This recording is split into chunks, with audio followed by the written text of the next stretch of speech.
morning. Congratulations on being awake and present. I hope you had a good time last night. I hope I didn't misbehave too much.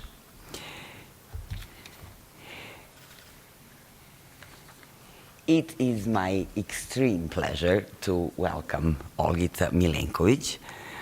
Olgica is the Franklin W. Welte Endowed Chair of the Electrical and Computer Engineering Department at the University of Illinois, Urbana-Champaign. She obtained her master's degree in mathematics in 2001 and PhD in electrical engineering in 2002. That was quick. Did you actually write the thesis? Yes. Oh, okay. Both from the University of Michigan, Ann Arbor. Her scholarly contributions have been recognized by multiple awards, including the NSF Faculty Early Career Development Award, the DARPA Young Faculty Award, the Dean's Excellence in Research Award, and several Best Paper Awards. In 2013, she was elected a UIUC Center for Advanced Study Associate and Willett Scholar, while in 2015 she became a Distinguished Lecturer of the Information Theory Society. She was elevated to the level of the IEEE Fellow in 2018. During her academic career, she served as Associate Editor for the IEEE Transactions on Communications, the IEEE Transactions on Signal Processing, the IEEE Transactions on Information Theory, and the IEEE Transactions on Molecular, Biological, and Multiscale Communications. She was the guest editor-in-chief of a special issue of the IEEE Transactions on Information Theory on Molecular Biology and Neuroscience, and the special issue of the IEEE Transactions on Information Theory in memory of W.I. Levenstein. She was also the plenary speaker at a number of conferences, so she'll know what to do here. A plenary speaker at a number of conferences and workshops, including the recent Information Theory Workshop on Visibility held in Sweden 2019, and International Symposium on Information Theory in Los Angeles 2020. Olgica, the stage is yours. Thank you so much for the very kind introduction, and I'm so glad that a great friend of mine like Milica made all the introductions needed. And I thank you all. I know you had a great banquet last night, and it's hard to wake up after having a lot of Serbian food and drinks in particular. If rakia is still working miracles, then I understand. And today I will try to keep it easy and entertaining, because I'm assuming that a large number of the people in the audience may not know about DNA-based data storage. And my goal is to get you excited about the subject and give you a bunch of ideas related to topics you can work on with your expertise in signal processing. And hopefully you will also learn a little bit about biology. It's always an issue to switch to a different field, but very little is needed to start working in this area. So, most of you that traveled from abroad arrived at the Nikola Tesla airport. And I don't think that Nikola Tesla needs an introduction, because he's one of the best-known scientists, at least from this part of the world. And a lot of you probably are driving Tesla cars in order to preserve our environment. And for those of you that didn't check out the brochure that was given out at the check-in desk, there's also the famous Nikola Tesla Museum that I warmly recommend here in Belgrade, and you will see demonstrations of various inventions and personal belongings of our great inventor. So here is Nikola Tesla on the left with his date of birth and year of birth and death. And there is another Nikola Tesla on the right. The only thing I changed apparently is I wrote genius. Other than that, can you tell that there is a difference between these two images? Probably not. It's one of those puzzle questions. Can you tell the difference between the images? The answer is there is really no visible difference, except for the fact that the second image was something we stored in DNA. We stored the image of Nikola Tesla in DNA, we retrieved it, and we recovered something that you cannot tell apart from the original. So what is the storage medium in this case? It's DNA, as I mentioned. And DNA, for those of you that haven't seen this molecule before, is a double helix structure that involves two ribbons, one orange and one blue. Those two ribbons we refer to as the sugar phosphate backbones. And the inside of the ribbon, and the pointer unfortunately doesn't work on the screen, comprises pairs of symbols that you don't need to know the names of. Just refer to them as ATGC. So the DNA molecule is really the blueprint of every living organism. And these 4 letters are the alphabet. We call it the alphabet of the DNA code.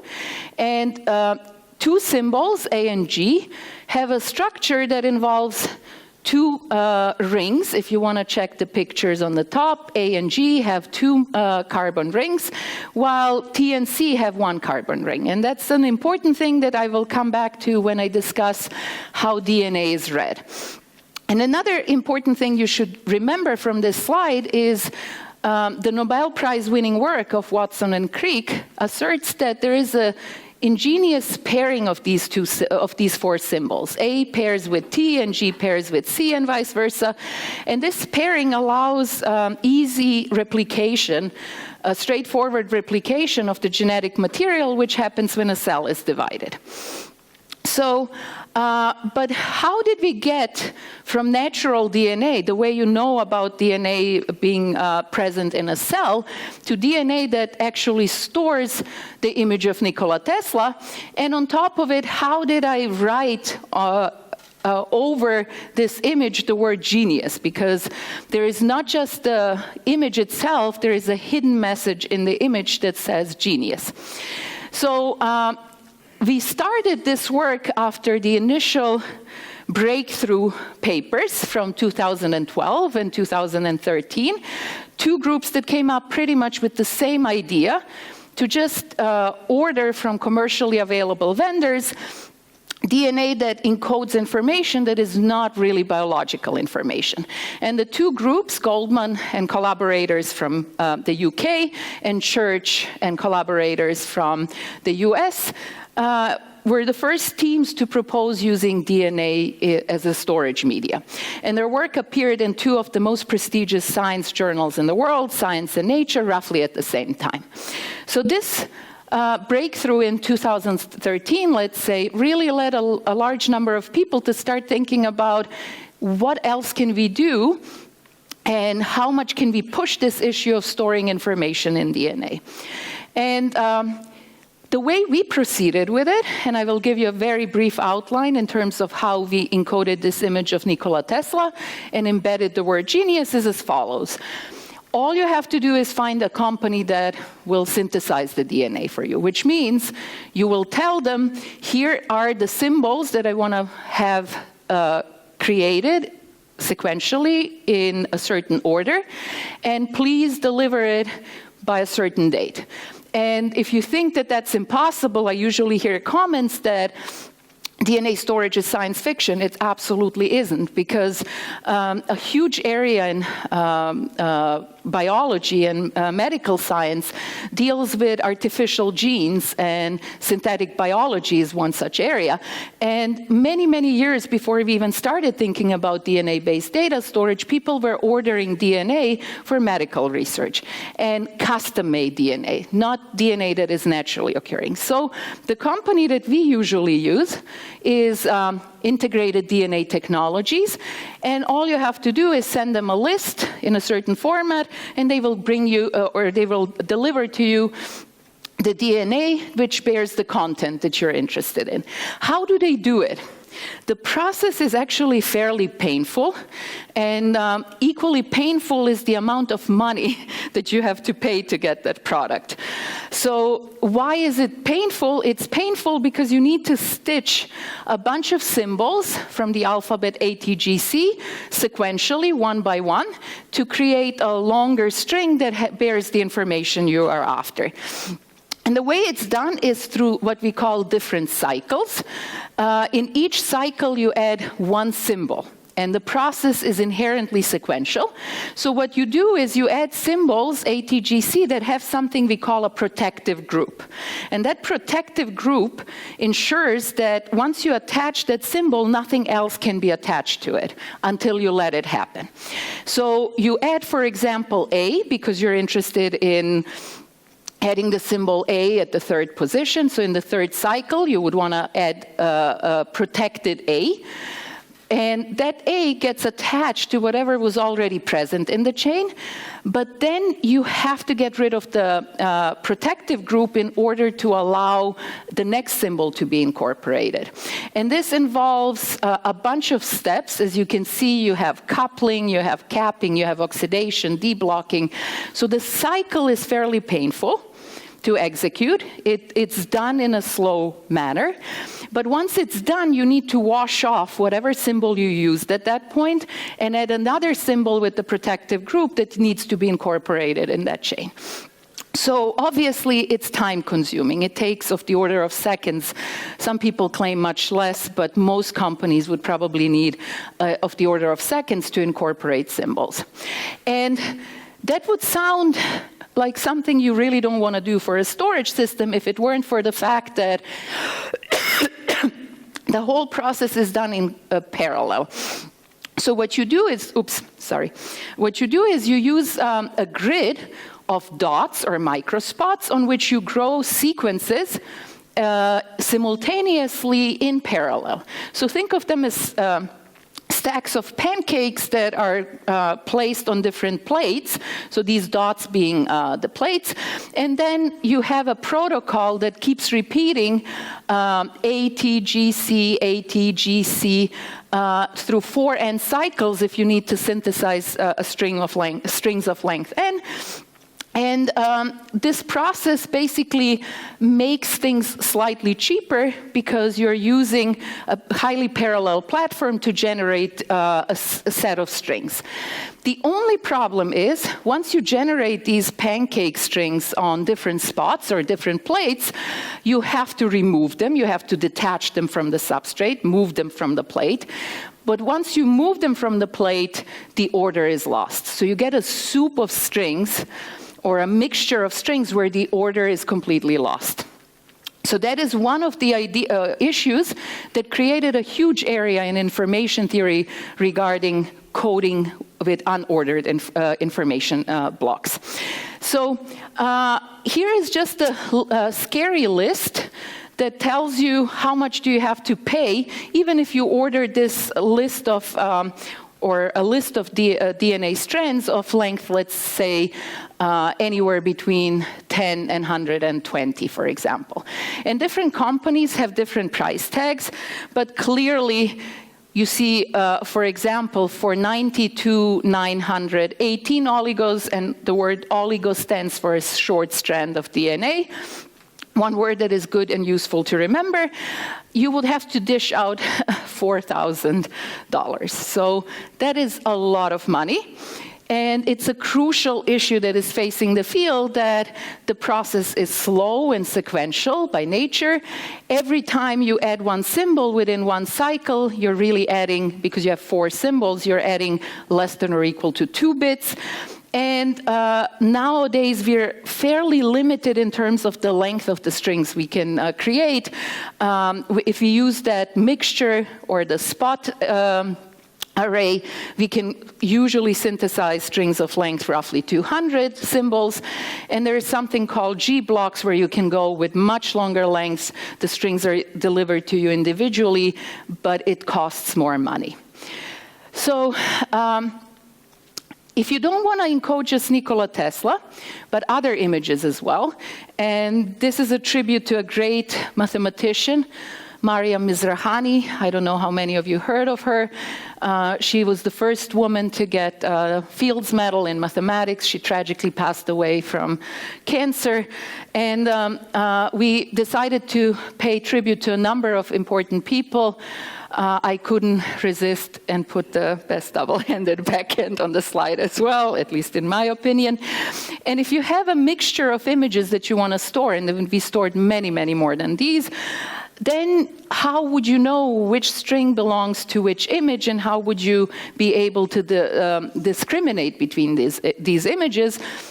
Because what I told you already, you get a pool or some kind of mixture of this created strings, and you don't know in what order they come. So the obvious idea is to endow every string, every fragment you created, with an address. And the address would tell you which image does it belong to, which part of the image is it. And that address can also be used to randomly access the image that you want. How? The address can be used as a primer for this dreaded PCR process that a lot of you unfortunately had to undergo because of COVID-19. So the same approach that is used for detecting COVID-19, PCR, is used for amplification, and that's an idea that we described in 2015. It's used for amplification of the specific content using the address as the primer, what we call primer or recognition mechanism for a certain content. And random access is achieved by amplifying whatever you want to read. So you take a small amount of the soup, you amplify it using a PCR process, and you amplify only the content you want. And once you read the DNA, most of what you're getting, almost with probability 1, depending on the number of cycles you do of PCR, is going to be the content you're after. So this is what we call a random access through PCR, and it's now something that Microsoft has used to scale up the whole process. And I will talk about other approaches to random access with DNA. And this was how we did the encoding, or the generation of the image of Nikola Tesla in DNA, but how did we embed in this message, in a hidden way, if you want to think of it that way, the word genius? For that, we used a mechanism or a protocol that we came up in 2020 called DNA punch cards.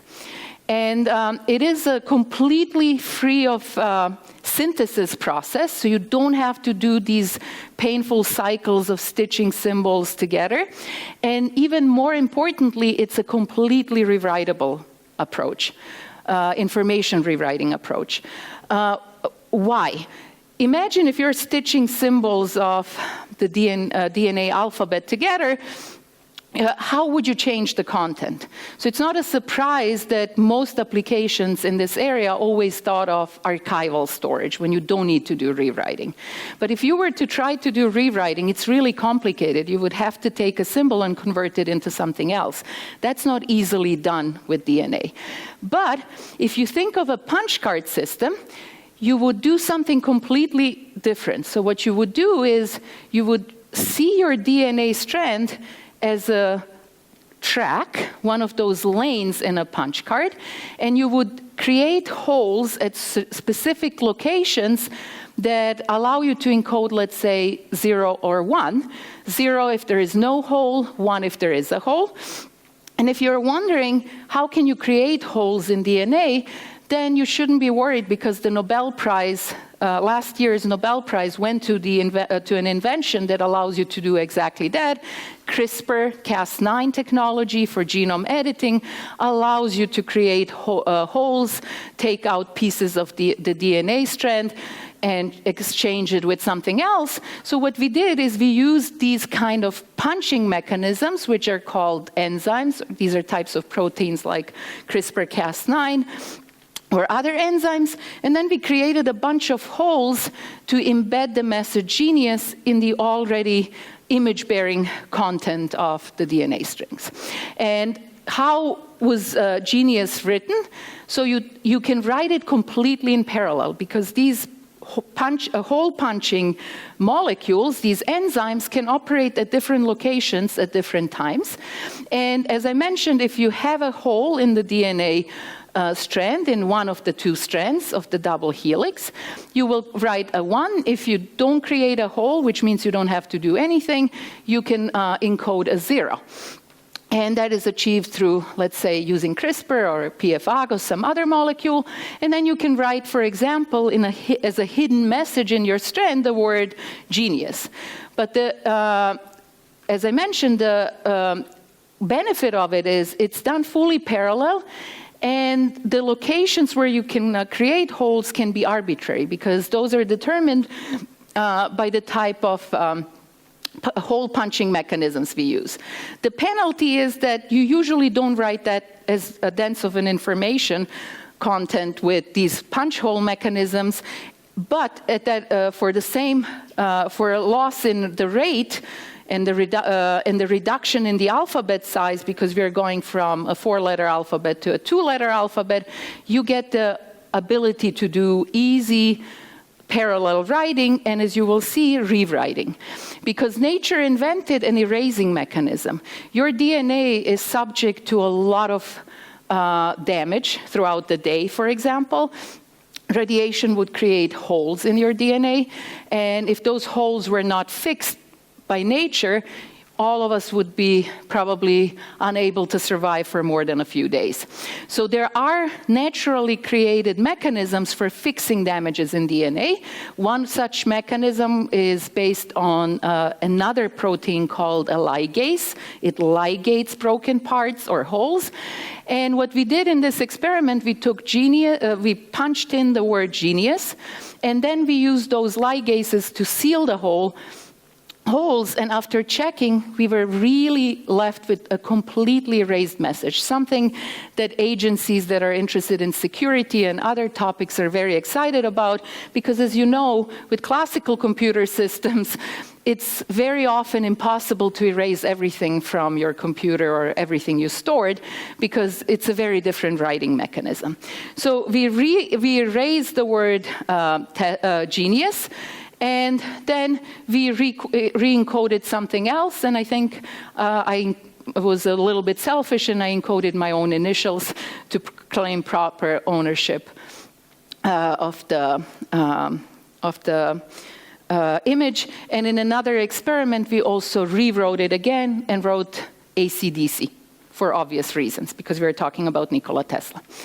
So this was the process of writing information. So we wrote the information by paying a company to synthesize or create the DNA for us. We embedded secret messages. We did a lot of experiments with watermarking and other types of message embeddings. But then the next question is, how do you read this content? How do you retrieve the information you have?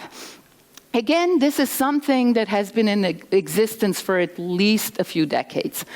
And the reason why systems for reading DNA exist is obvious, because we want to be able to determine if people have genetic predispositions for certain diseases, and for biomedical research in general.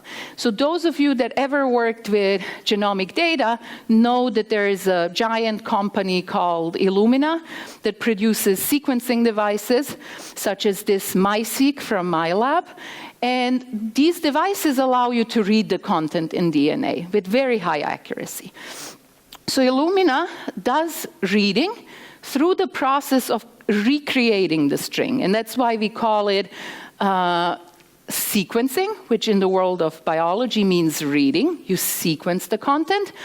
And you sequence the content, or you read the content by recreating the content. And that's what sequencing through synthesis means. So how do you do that? It's very straightforward. Whatever string you want to read, you use the same approach. You fix, now you have the whole string, and you fix it on one of those dots that I showed you.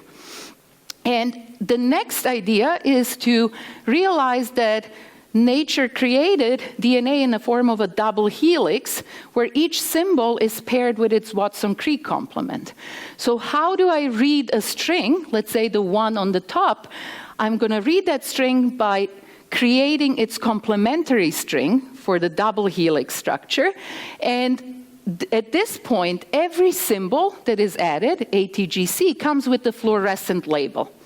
So if I incorporate on the top a symbol with the fluorescent label that corresponds to T, it means that the original string had its complement A on the top of the string or on the first position.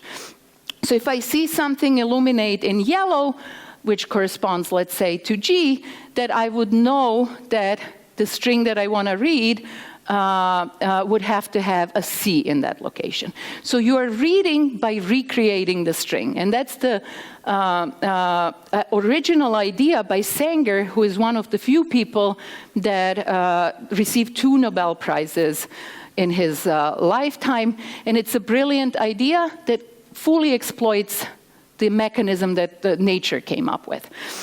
But what does it mean from the perspective of data retrieval? So what you get from Illumina MySeq devices is a collection of images.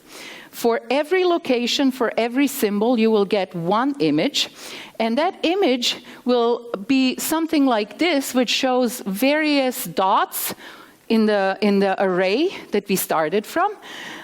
Illuminated or not illuminated. If you see illumination at a certain dot, it means at that point, something was included in that location.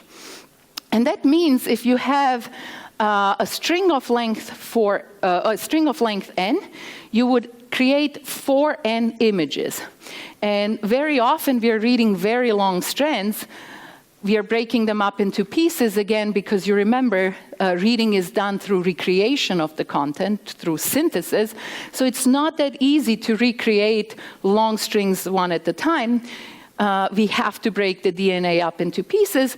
But for each of these images, you will have to figure out the exact locations of where the illumination or the bright dots appear. And those are presented to you as compressed files, huge collections of images that you have to analyze. And the process of creating the content back based on these images is called base calling. It's again a terminology from the area of molecular biology and synthetic biology. So you get a huge sequence of images, and based on those images, you try to figure out what was incorporated at which location. But there are other technologies. One technology that is rapidly taking over because it's much more versatile than Illumina technologies, at least in my opinion, is so-called nanopore technologies. And nanopore devices give you very different signals, types of signals that you need to analyze in order to determine the content of the message you have. So what is a nanopore reading device? The idea is very straightforward. The name suggests it. A nanopore is just a hole in a membrane, and you apply a voltage across the membrane so that there is a resting ion current, an ion current that goes across the opening of the pore. But once you start putting or sliding the DNA through the pore, the ion current gets blocked. And what you see is a drop in the level of the current. So you see the picture, black picture to the right of the depiction of the pore. So if something blocks the pore, it prevents the ion current flow to a certain extent. And now it's important to remember that the ATGC symbols had different shapes and different charges. So every symbol ATG from the list ATGC will block the pore in a different way and will create a different drop in the current. And now your task is to figure out which symbol was it based on the drop of the current. And here is a typical measurement we got for parts of the signal. This measurement is really the actual current in picoamperes. And it's shown with respect to time because we say the DNA goes through the hole or it translocates through the hole. So you're presented with a messy looking signal like this.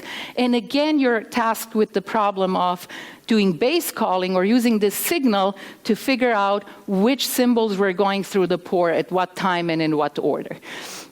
So this company that makes nanopores commercially is called Oxford Nanotechnologies. And what is very interesting is to do base calling. In recent past, they have been switching quite a lot towards neural networks. So if you're interested in a very cool new application of neural networks, then don't look any further than nanopore signal analysis. A lot of interesting statistical methods and a lot of interesting machine learning methods and signal processing methods, but you will see that for most of their approaches for doing base calling or reading the content of DNA, this company uses either recurrent neural networks or convolutional neural networks. So it's a very, very interesting area because in nature, unfortunately, we don't just have 4 symbols, A, T, G, C. A lot of these symbols have modifications that are very important in cancer genomics and other areas, and it's a really difficult task to figure out tiny changes in your symbols A, T, G, C using information such as the one I showed you previously. So there is another so-called third generation sequencing technology, Pacific Biotechnology, also known as PacBio. And in their case, it's again a completely different mechanism for reading the content. Here, the information that you obtain is in the form of a list of pulse widths, because the width of a pulse would be determined by the symbol, the actual symbol you're reading, and what is called interpulse duration. So you get a list of pulse widths and interpulse durations that you have to, again, use to decipher the content of the DNA string. And I won't go through it in detail because I think I'm quite limited with time. So this was a really basic introduction to how do you store information in DNA, how do you read it, and I hope you got the picture, and I hope you understand it's not rocket science, it's just a bit of an expensive process. But I didn't talk much about how can we mitigate these issues associated with some of the drawbacks? Obviously, cost number one, delay of synthesis or creation of the strand. What about errors? I'm pretending right now that everything is perfect, but obviously it isn't. Just think of those huge stacks of superimposed images, or those messy-looking currents that you saw for nanopores. How do we deal with errors? How do we organize data? And can we actually do computation with these in information stored in DNA? So let me try to address the issue of cost and delay. This is something that has been really the biggest issue in the area and the biggest problem in the area. And no matter how hard you try, if you want to use the punch card mechanism, that's one solution, but you pay a huge price in the, because you lose in terms of storage density. But what else could we do to reduce the cost of the system? So remember, every time I do writing, I have to go through this one painful cycle where I do a lot of complicated operations. And I told you, since we have 4 symbols, A, T, G, C in nature, then every cycle, no matter how painful, will not allow me to encode more than 2 bits. So being engineers or people that work in mathematics or other areas, the first thing that comes to your mind is, why do we have to use only 4 symbols? And the answer is, yeah, because nature created 4 symbols. But that's not quite the case. There was a very recent paper, I believe in Science or in Nature, called Hachimoji DNA. And Hachimoji DNA was a spectacular paper for the simple reason that it showed that nature didn't have to choose 4 symbols. It showed that you can do pretty much the same thing with 8 symbols. And what that paper showed is that you can fool every natural, not every, but some natural proteins, occurring proteins, to do the same thing they do on a 4-letter alphabet to do on an 8-letter alphabet. But even before the Hachimoji DNA paper came out, we were thinking along the same lines. Why just use ATGC? So we decided we want to increase the alphabet. And if we can increase the alphabet substantially, then we can basically encode more information per cycle than just less than or equal to 2 bits. And notice that I wrote less than or equal to 2 bits because we need to add some redundancy to protect against errors. So, but can we retain the properties of natural DNA? Yes, I mentioned the work regarding Hachimoji DNA, but the biggest issue is, can these devices such as Illumina that produces all these images, devices such as nanopores, can they read a larger alphabet? They're really designed to read ATGC and small modifications of it. Can they really read larger alphabets? And the answer is yes. So here are the 4 naturally occurring alphabets, and we teamed up with a bunch of chemists, and we said, okay, we want to create molecules that will have a very distinct signature when they pass through the pore. If they have a different shape and different charge compared to the naturally occurring symbols, then I should be able to get something that looks very different and easy to discriminate from the original 4 symbols. So this is the first time that we were able to show that you can create the symbols using chemistry in such a way that the signature of those symbols, chemical structures, will look very different from the naturally occurring symbols as well from each other, so that you can cram more information in the process of synthesis or each cycle of synthesis. So this is a bunch of combinations, and you don't need to worry about this image, that we tried out, and there were many more that I'm not showing. And the interesting thing is, if you use only 1 voltage across the membrane, like in the picture above, then there would be overlaps between the responses, the current responses, or the values in the drop of the current, which are depicted by these, we call them little Gaussians, these Gaussian shapes. So for example, if I created some symbols that I will denote by 1, 2, 3 for simplicity, I don't want to give you their chemical names. For example, what you see here, 2, 2, 2, 3 and 3, 2, 2, 2 are overlapping, the Gaussian curves overlap, and those 2 you would probably not be able to distinguish using a pore. But what is really interesting is, as I said, the molecules not only have different shapes, but they also have different charges. So if you start changing the voltage across the membrane, the curves can split. And all you need to do is do measurements on 2 different voltages, in some rare occasions 3, and that's very easily done, and the curve starts separating far, far away from each other. And we call this the occupancy spectrum of the nanopore readout system.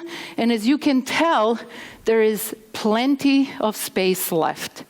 We did these experiments with 11 symbols because we were working during the COVID pandemics, and we really couldn't synthesize more of these different artificial symbols for the genetic code.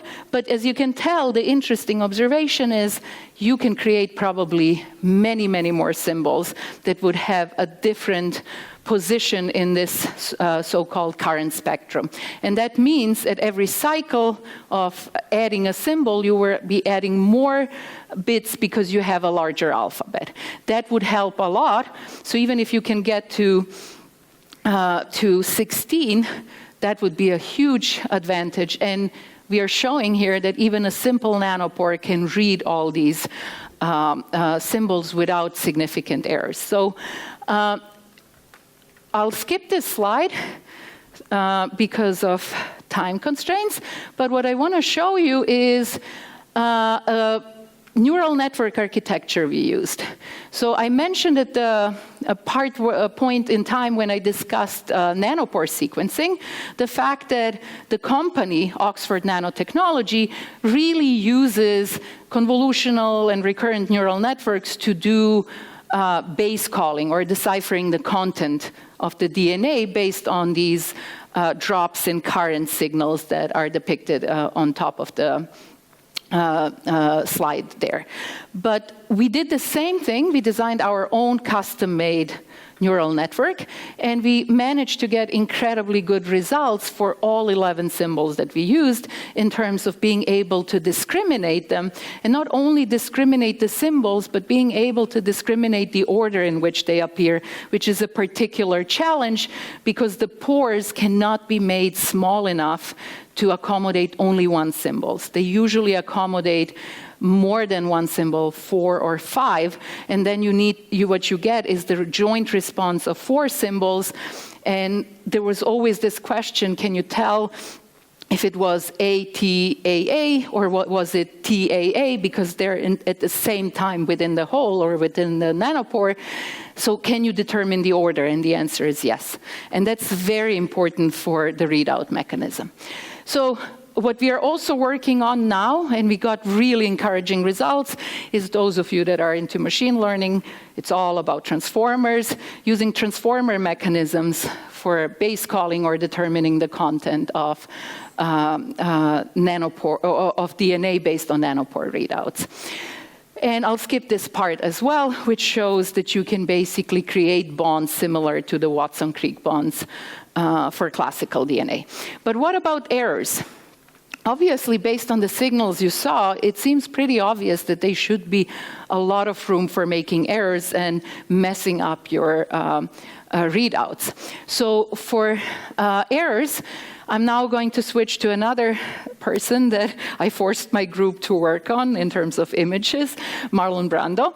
And this is, unfortunately, how an image of Marlon Brando looks like after retrieving it from a nanopore sequencer, for example, and you can tell it's far from perfect. And there are a bunch of types of errors, different types of errors that can happen. And one type of error that was really predominant for certain companies that create DNA is so-called missing oligos. And what does that mean? You're supposed to synthesize different parts of the message at different dots, but the corners, the dots at the corner of the array, usually are left out when you spray, for example, A or G or C. They're very prone to being left out. So what that means is whatever you are trying to create at the corners of the array may be missing, and that's called a missing oligo effect. And that means, for example, if you had this binary string, a whole block, a continuous collection of bits may be missing. And that's a very big issue, because that would mean that huge parts of the image may be gone.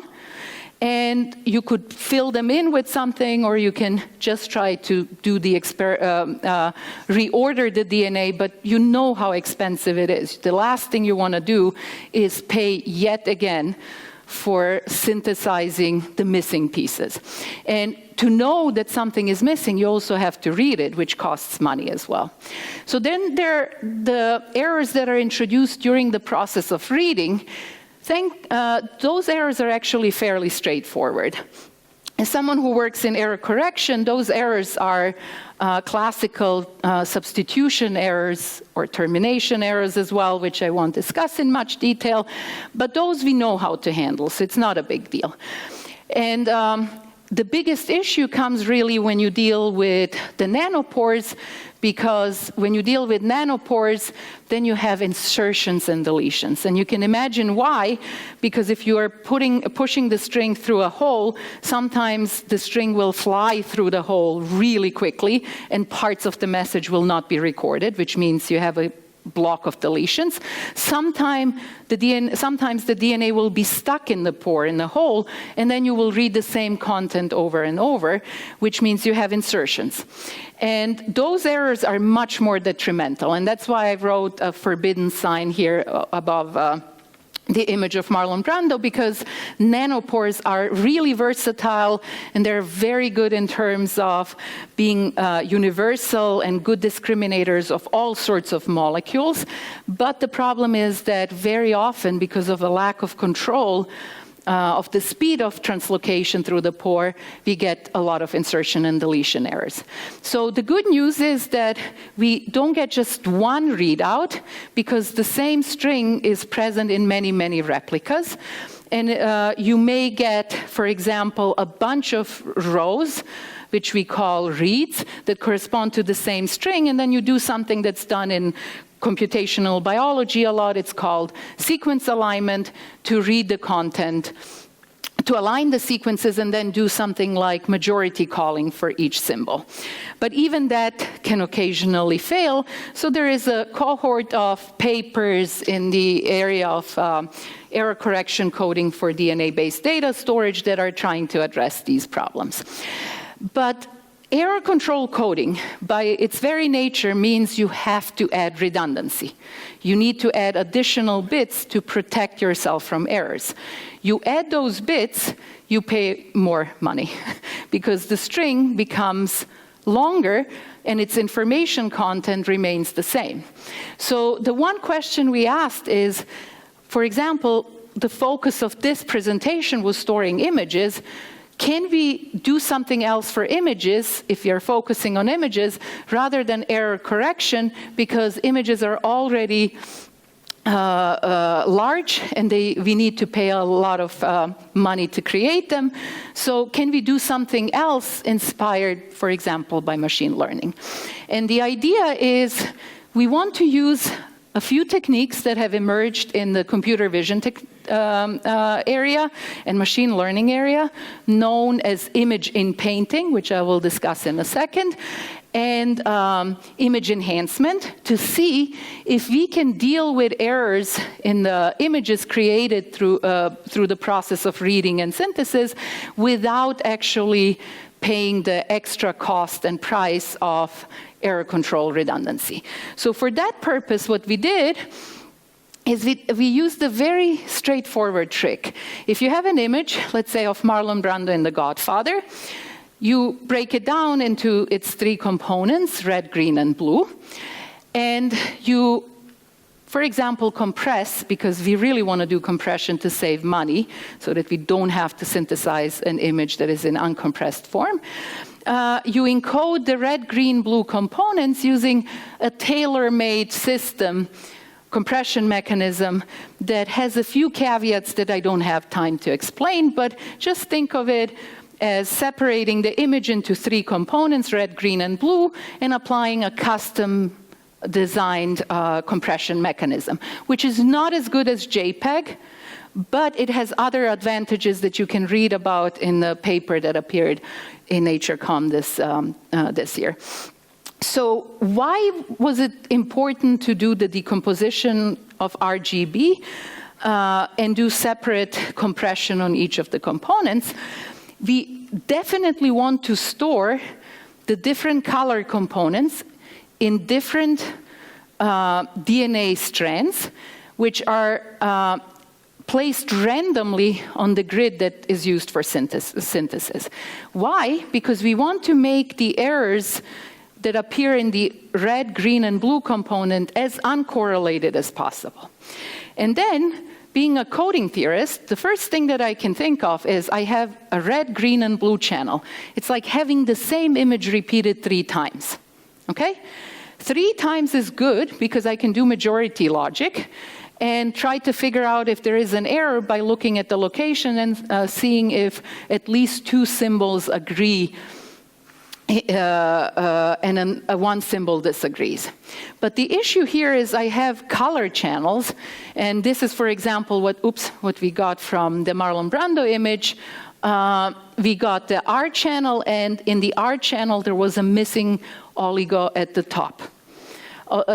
Missing oligo which showed up at the top of his forehead. But when you look at it in the green and the blue channel, there was no error in that location. So if I look at the local smoothness around pixels, and I compare that for the red-green, red-blue, and green-blue channels, I can use something similar to repetition coding in information theory and determine where do I think that errors occur. And I'm doing this without trying to reconstruct the image and then say, oh, here is an error, here is an error. So this is, to the best of my knowledge, the first automatic detection mechanism for discolorations, because most errors will be discolorations, as you see it in this picture. So if you can do that, then you can remove the parts that you think are in error, like we did in this case, and you can be a little bit more conservative, just in case that you didn't catch all the errors. The locations where you found some potential mismatch between the RGB channels, you will whiten out, and then you will get an image that is missing some pieces. But that's not a big deal, because in computer vision, as I mentioned at the beginning, we are dealing on a daily basis with the problem of image inpainting. And again, we are using neural networks to reconstruct images for which pieces are missing. So instead of using error correction redundancy, why don't we use image inpainting and some form of smoothing the images after inpainting? So inpainting is the process of reconstructing an image for which pieces of the image are missing. And there's a very famous paper in the area called Edge Connect, which again uses neural networks and trains on a huge database of images, and it tries to create a mask. It uses the mask which describes where the pixels have been removed or which parts of the image are removed. It tries to reconstruct the edges, and then it tries to inpaint or add the missing pieces in the image as indicated in this example. And this is a paper from 2017, generative image inpainting with GANs, basically. So we tried that on the Marlon Brando images, and the original is on the top. We did compression, lossy compression, according to the method that I just skimmed over. And then, for example, we retrieved these images, and some of them had a lot of errors, like the one from the streetcar named Desire in the middle. And then we did inpainting, and as you can tell, it's working okay, but there are still issues. Most of the blue is gone, which is good, but we missed the spot of blue.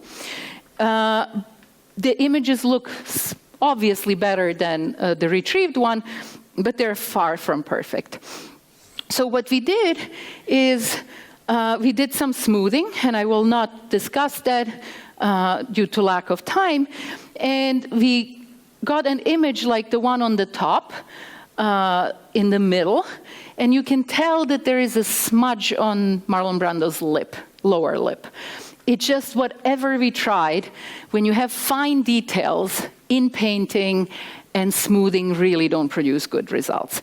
So what we did, we said, okay, we are going to do what is common in information theory. We are going to do unequal error protection, which means the fine details that are very susceptible to inpainting errors and smoothing, we are going to add redundancy for, and that redundancy really amounts to less than 7%, only for the blocks or the DNA strings that bear information that pertains to the nose, eyes, or lips. And if you have some other image, you just need to look at the fine details that you want to be sure about are well protected.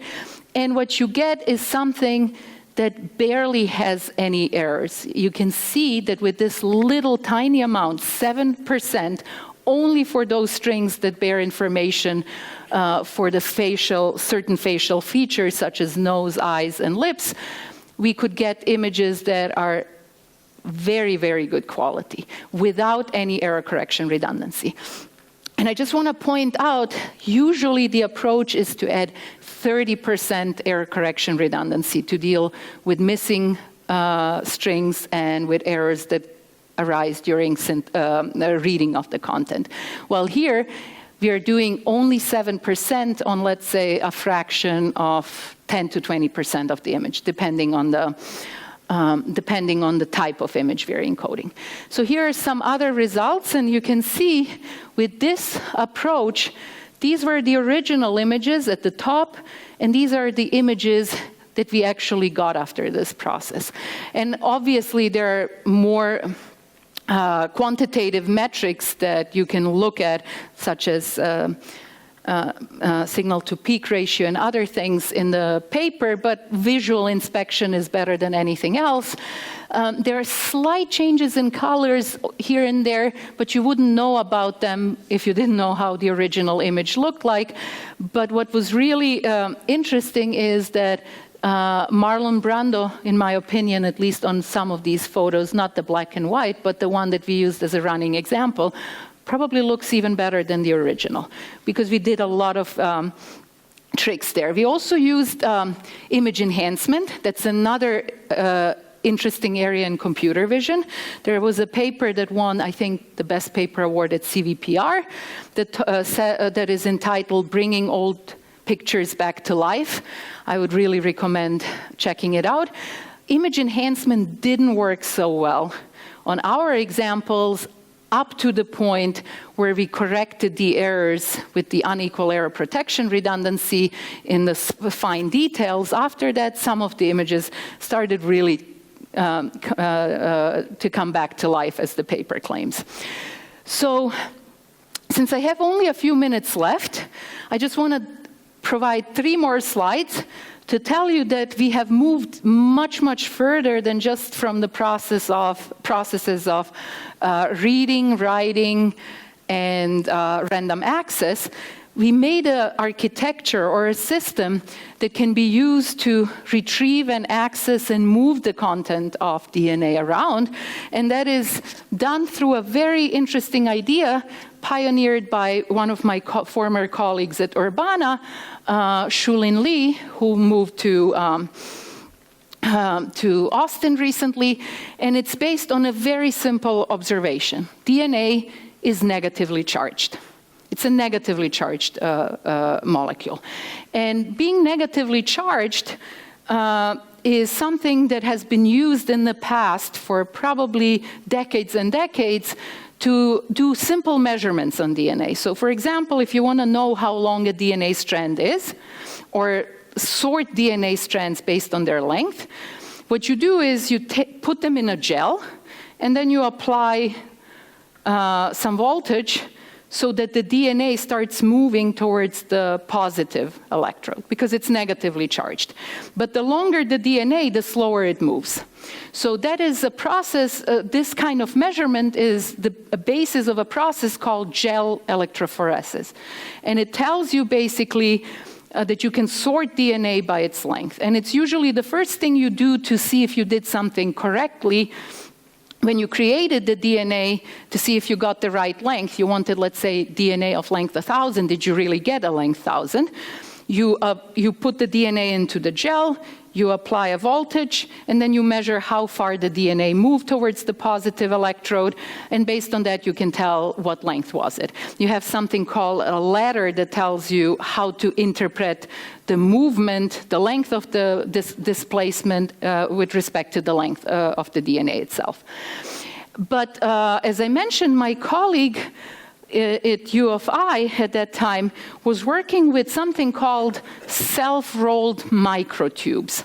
So this is her process of creating little tubes, microns in diameter, that can contain within themselves electrodes. So what you do is you go through a process of layering different materials. And think of creating a sandwich, where in the middle of a sandwich you put a highly strained piece of, let's say, veggie turkey, because I'm not going to promote meat. It's highly strained, and you put a piece of bread, very heavy piece of bread on top of it. So what would happen if you suddenly removed a very heavy piece of bread? The strained piece of veggie turkey will start rolling. And that's the way that Shulin Lee's lab was creating self-rolled membrane. So you put something on top, the heavy piece of bread, which is called the sacrificial layer. And in the process, you can also add electrodes. She usually uses gold, which is a bit expensive, but these are tiny amounts. We're talking about microns. And then when you remove that sacrificial layer, you etch it off, the things start second layer starts to roll up and it creates a tiny tube. And you can do this for many tubes at many different locations. You don't create one tube in this way, you can create an array of tubes. And now imagine you have a tube and you have 3 electrodes.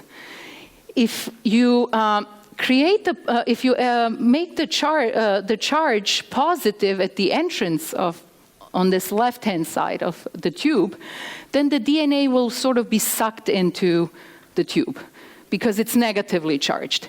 As soon as it gets in there, you change the charges of the electrodes to hold the DNA inside.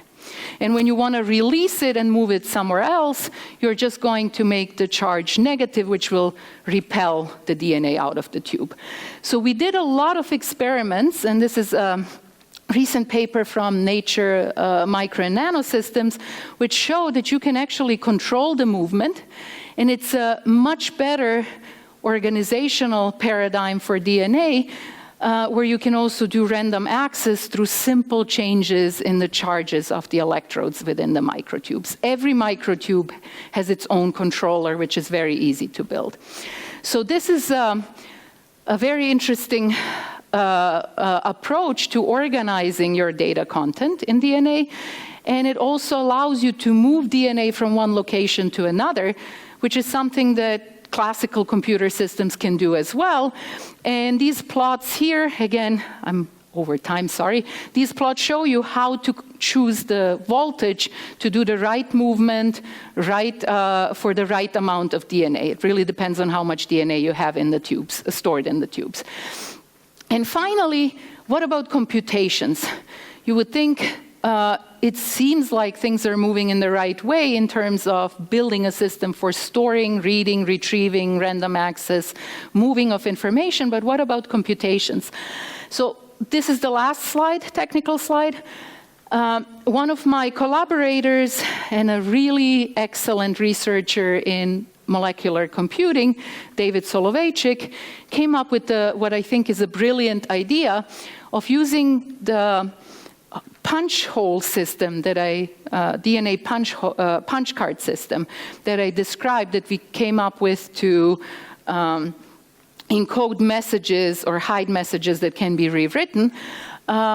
He used this idea to do in-memory computing through a mechanism that is called strand displacement. So if you ever heard of molecular computing, one of the most important paradigms in molecular computing is strand displacement, and it's based on the fact that if you create a hole in the DNA, but a tiny, not just one single punch, but something that removes a few symbols, then if you add a string that is Watson-Crick complementary to whatever is exposed as a whole, it will attach itself and in the process remove what is adjacent to it.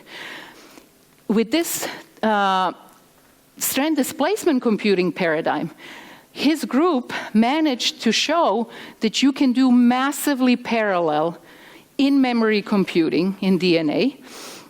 He implemented Rule 110, he implemented shift registers, he implemented counters and a bunch of other things with pretty much no errors. And the interesting thing is that the contents of all the registers not only can be updated in memory, but they can be updated with the same set of instructions. And the instructions are nothing else than individual DNA strands that match or don't match the exposed holes in the DNA. And for this line of work with his student Boya Wang, they got the Best Paper Award at the DNA, I think 25 or 26. It's a conference where every year the number increases. It's hard to keep track. So it started with DNA 1, the second year it was DNA 2, and so on. So it was one of the DNA X conferences. It was considered one of the most interesting new ideas in the field, and this work got the Best Paper Award. And it allows you to basically change the content and compute on DNA, which is containing or bearing information. So with this, I would just like to thank a bunch of collaborators from all sorts of different departments, sequencing centers, chemistry, physics, It's a lot of work that you probably didn't see on these slides because it was just time is up. A 50 or 1 hour talk. But with that, I would also like to thank the sponsors of, one sponsor is missing. This is amazing. NSF is missing. NSF is here. DARPA is missing. Maybe there is a reason why. But SRC, DARPA, and NSF supported this work, and a lot of other agencies that didn't provide that much money, so are not listed on the board. Thank you so much for your time and attention.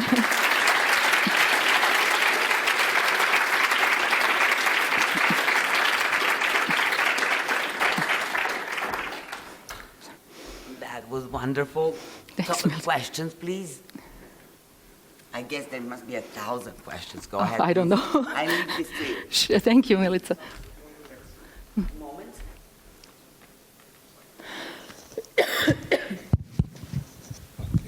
Oh, for a mic, yeah.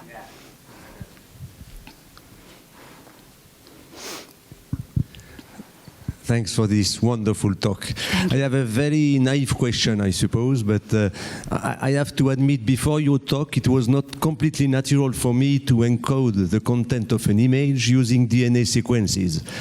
I would use wavelets, being inspired by JPEG. Yeah. Can you repeat the advantages of using this DNA? Yeah, so actually in the paper, one of the reviewers insisted that we compare it with joint source channel coding.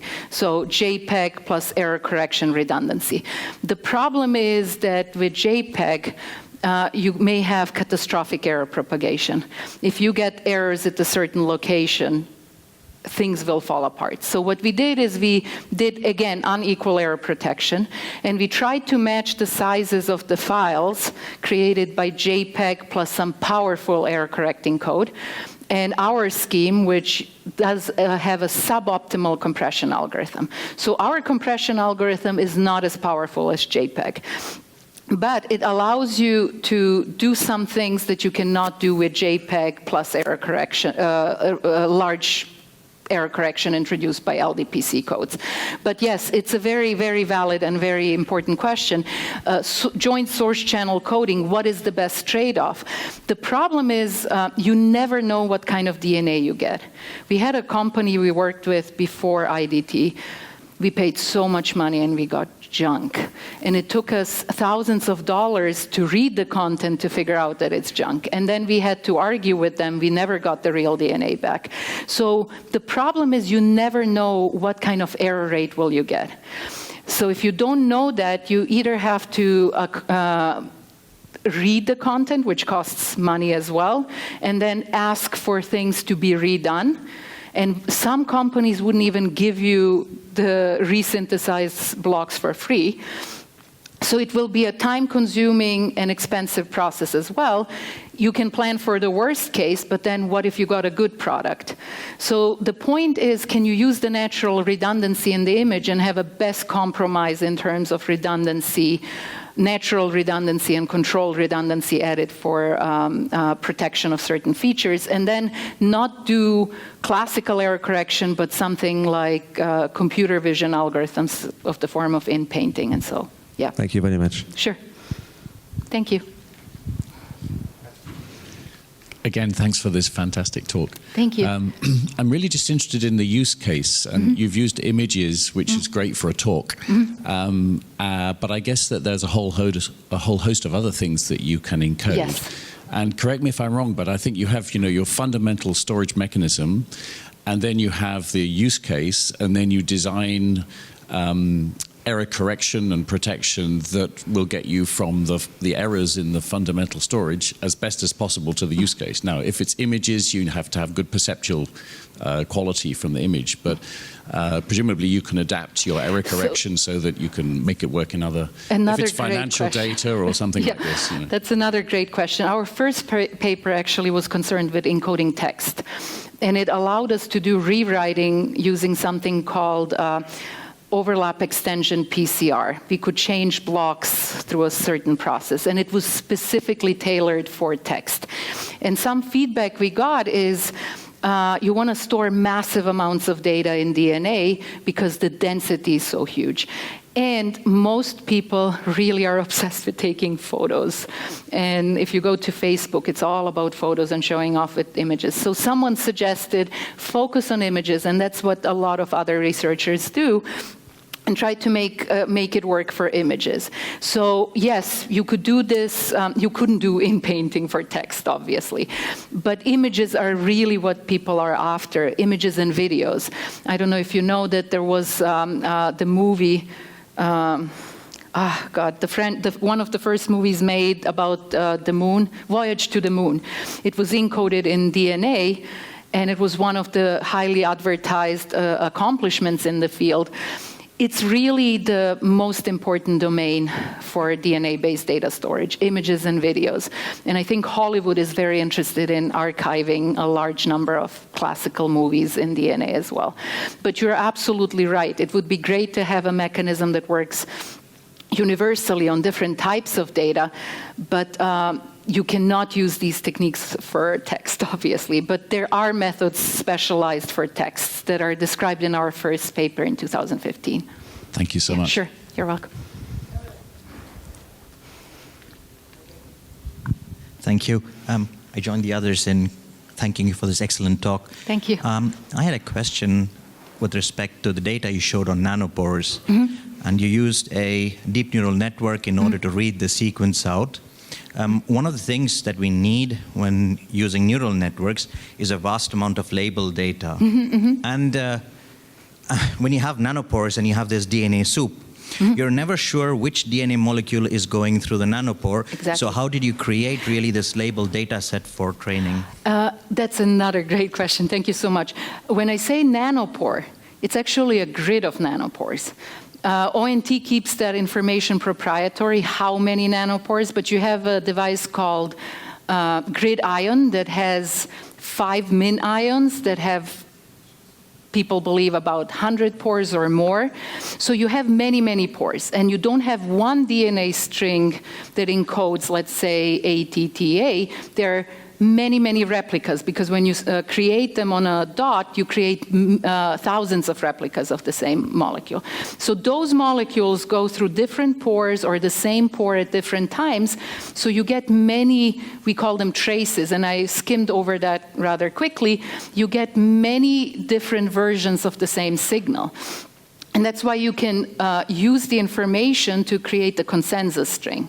So one of the softwares that I showed ONT used in the early days is called nanopolish, and that was creating a consensus sequence for the many reads, because it allows you to get rid of insertions and deletions in individual strings. If something was deleted here, but it wasn't deleted here, you can align the sequences, and that's what biologists do in phylogeny, to find the ancestral sequence of a bunch of different other sequences. So if that was your question. So that means you're sending the same sequence through, yes, I understand, it's not a single nanopore, it's a grid of nanopores, but typically we have a soup where you have different strands, and they encode different sequences, and therefore I was wondering, if you don't know what's going through the nanopore grid, how could you create label No, they have sequence? addresses. They have addresses that tell you what they are. Think of them as packages. They have addresses that tell you which part of the image are they from and which image. But isn't that like a chicken and egg problem? You have to read the address correctly as well. So That's another excellent question. I don't know if we have time, but that was one other paper of ours. We used pilot sequencing, like in a communication protocol. You have a pilot sequence, and then you can tell the quality of the channel, so you know the addresses beforehand. The addresses have to be known. And if you see errors in an address, you don't use that read. All right. So yeah, but we can take it offline. You take it offline, thank you. I have one last question. Yeah, sure. I hope we are not way over time. Nanopores, and sometimes they go faster, and that creates erasures, and sometimes they get stuck, and that creates replication. In a few years or a few hundreds of years, will the technology of nanoporing improve to the point that you are no longer burdened with the need to RGB the thing and so on? To be honest, the nanopore technology is developing at an incredible speed. So that's good. Even now, you can do much better. The work I was showing you, the errors, we did those experiments in 2017. And now you have accuracy of 90-something% and so on. I mean, it's a technology that is really taking off because it's used also for protein sequencing now, for methylation sequencing, which is very relevant for cancer. So nanopores, in my opinion, are really the future, not just for storage technologies, but in general for a lot of other So applications. that's great. You don't have to kill yourself figuring out how to forward protect the errors. You just sit and wait and they'll improve the technology and off we go. But no matter how much you improve a technology, you still will have some errors. That's true. But then you would need less redundancy, or you can get much better images than we got. Thanks. Well, let's thank Olgica one more time.